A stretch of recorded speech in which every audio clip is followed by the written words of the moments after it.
Aloha. It's your favorite friend with questionable character, Aloha Mr. Hand, coming to you this fine Tuesday afternoon, courtesy of our friends at From the 108. And of course, powered by Jack Daniels. I think you know what's coming at the end of this. Stay tuned. So a couple people have asked me if I was going to be posting a video with what I thought about the Liam Hendriks signing. My original intention was to wait until it was quote unquote official, meaning the White Sox issued a press release announcing it, but it sounds like that won't be for at least a day or two. So to answer some of the people's questions, here is the video. What do I think of the Hendriks signing? I give the Sox an A+ for this. I have been critical of this organization at times based on some of the things that have happened with their free agency pursuit, Manny Machado, but where you spend time blaming them for their failures, it is only fair to give them absolute kudos for their successes. And I believe this is a success. I know a lot of people are saying that, it's a net neutral move compared to Alex Colomé, and there is some validity to that. I will say that, but it is not like he is replacing Colomé. They were both free agents, and the White Sox picked this lane to go down. They picked this pitcher, this reliever to go with. I think it has to do with the swing and miss capability of Hendriks versus Colomé.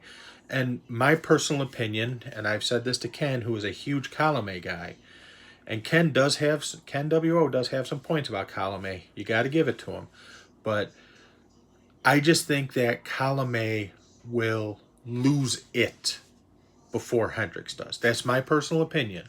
That's what I think. So, I could be dead wrong. Lord knows I've been wrong before. I had predicted that Giolito was going to sign an extension mid-December. Yeah, it's mid-January, still no extension. So I've been known to be wrong, so don't think I'm sitting here on the high horse or deleting tweets where I say things that I know a lot of other people do. But I am all for it. I think it is fantastic.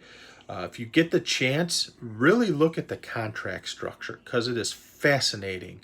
And the 108 resident accountant, Beefloaf, gave me a link to a person who broke down the different ways that the money can be applied to the White Sox payroll.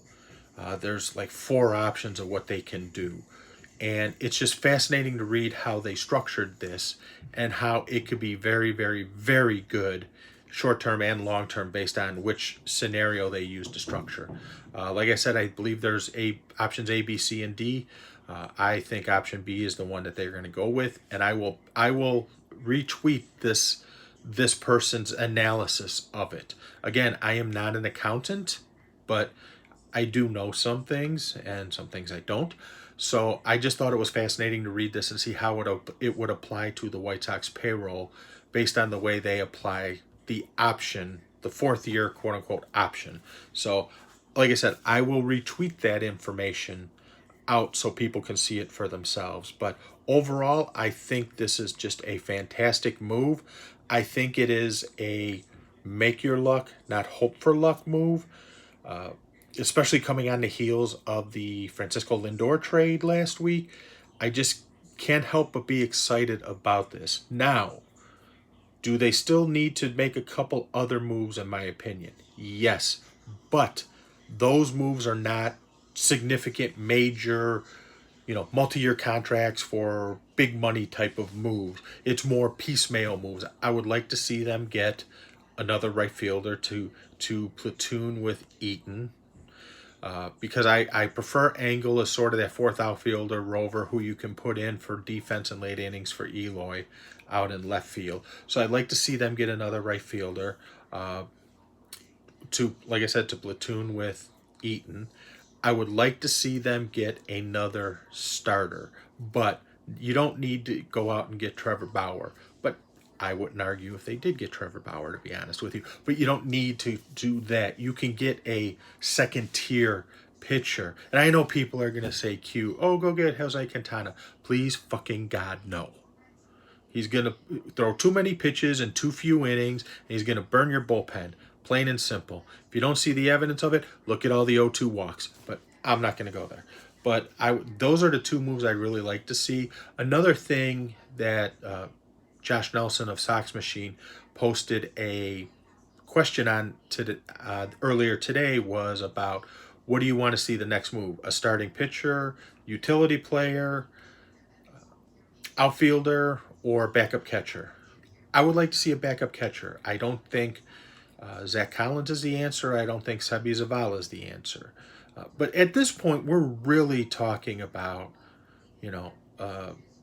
embarrassment of riches, so to speak, because all the positions you would like to fill are really more minor backup type positions.